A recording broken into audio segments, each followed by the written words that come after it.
All right, let's talk about desire.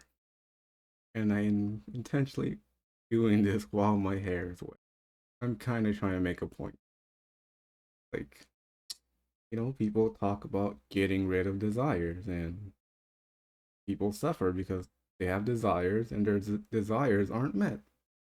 And yeah, that's pretty true, but trying to get rid of desires is just another desire. So, there are desires, just let yourself have desires. Because apparently you can have desires and not suffer for it. You only suffer if you really believe your desires need to be fulfilled. There are certain desires that are completely fine, like you want to eat. If you don't fulfill this desire, you're gonna starve. If you don't drink when you're thirsty, you're gonna become dehydrated. These desires are perfectly fine. Certain desires, you don't really need them fulfilled. I mean, I just had the desire to go take a shower, and so I did. I didn't really care if I had the desire or not. But a desire I do tend to have is shaving. Like I didn't shave, but I'm not gonna suffer because my desire is unfulfilled. It's just I would have preferred to, but you can just be with the experience of not having your desire fulfilled. It doesn't have to mean anything in particular. I don't like how it makes my face a bit more scratchy, but sensation's fine. Even though if given the choice, I would have no facial hair because it feels nicer. Then my face is softer. And people think I'm younger than I am. Well, yeah, you don't gotta get rid of desires. You just gotta really see what they are. And sometimes desires are perfectly fine. Like if you knew someone who was sick and you had the desire to help, you don't need to get rid of that desire. You don't need to have that desire make you suffer. Like if you were a parent and you had a child that was sick and you had the very natural desire to help out, but if you can't really do anything to help, it's perfectly fine to be hurt that this desire isn't being fulfilled, but you don't have to suffer from your own heartbreak by going, this means something about me, or I'm like a bad parent, or I'm doing something wrong. This is all referencing what I'm doing wrong. The sense of I, this identity that you're supposed to be able to fix things, even though you look clearly, you, you can only do what you do, and whether you get the outcome you want or not doesn't really matter. You're just being present, even if being present means I'm pretty upset that the person I'm taking care of isn't getting better. The suffering comes when you start blaming yourself. This is my fault, or I have to be better than what I can already offer. That's where the suffering comes in. So, yeah, desires are perfectly fine. They're normal to have. And if there were no desires, how would you even move one way or another? Maybe we need a different word than desire, but I mean, there's the desire to breathe. Otherwise, I wouldn't be here. There's sort of the desire to just live. Otherwise, I wouldn't be. Would you call it a desire? I'm not sure. I guess no, you don't have to suffer for having desires. This includes just practical desires. I want a job, and that's fine. You can do what you can to get this job. You'll suffer when you're like, I can't get this job, but that means something about me. There's something wrong about me because I couldn't get this job. That's where the suffering comes. The desire itself is fine. The suffering from believing that you need this desire fulfilled is what causes the suffering. And these are usually just desires that are really mental. Like, I need this to feel a certain way, or I need this to validate me. Same with like relationships. Like, you can have the desire to want to be with someone, that's perfectly fine. The suffering comes when, hey, because I'm not with a specific person or any person, that must mean something's wrong with me. That's where the suffering comes in. It's perfectly fine to be, you know, sad if you don't have a job, or sad you don't have this partner you'd like.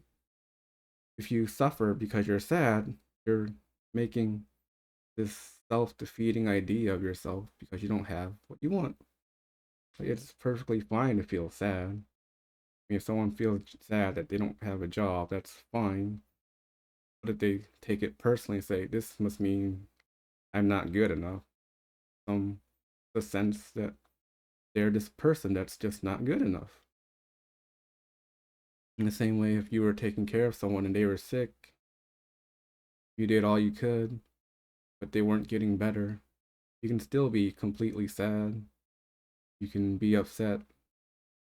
You don't have to take it personally. You don't have to say it's my fault. You don't have to hate yourself because you couldn't do better. It's, all you could do is what you're doing. So desires aren't a problem, really. The attachment that your desires need to be fulfilled, that's when the suffering. You really believe if I don't get my desires fulfilled, there's something wrong with me. If you can just have desires, even partake in them, while not having it affect how you see yourself. Because when you really see there's no self, you can just have desires, not have it say anything about you. You to just be yourself. What all these pointings, at least when I talk about, is just you can just be yourself. You don't gotta explain yourself. You can have what you desire very normally, very naturally. If there's something you want, you don't have to explain yourself. You can just want what you want. You don't have to suffer for it.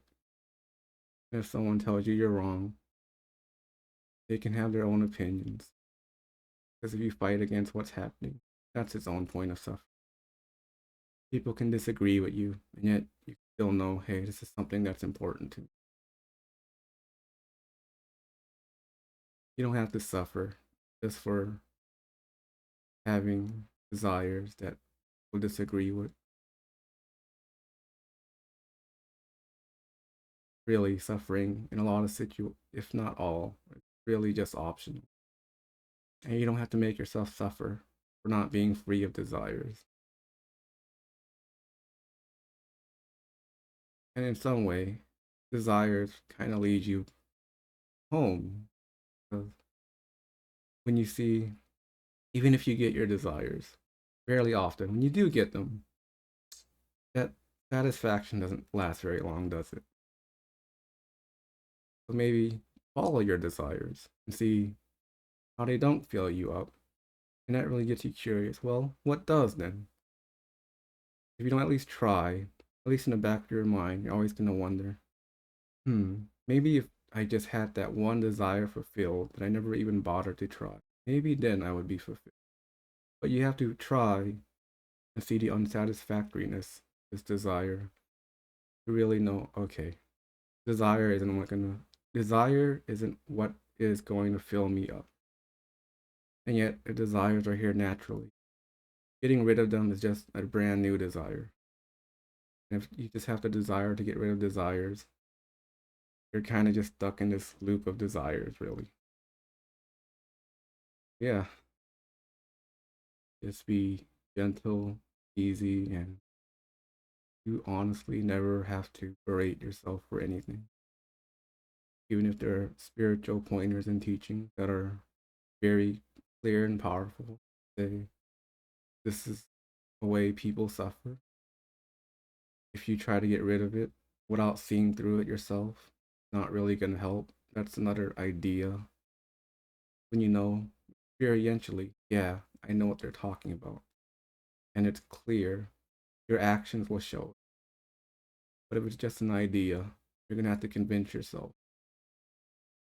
And this isn't about convincing yourself about desires or no desires, really seeing what they are experientially and what they have to offer and what they don't have to offer.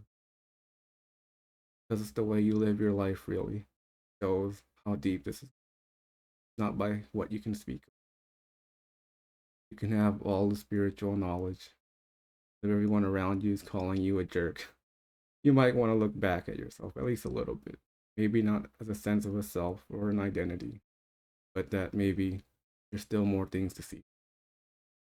Thank you. Thanks for watching.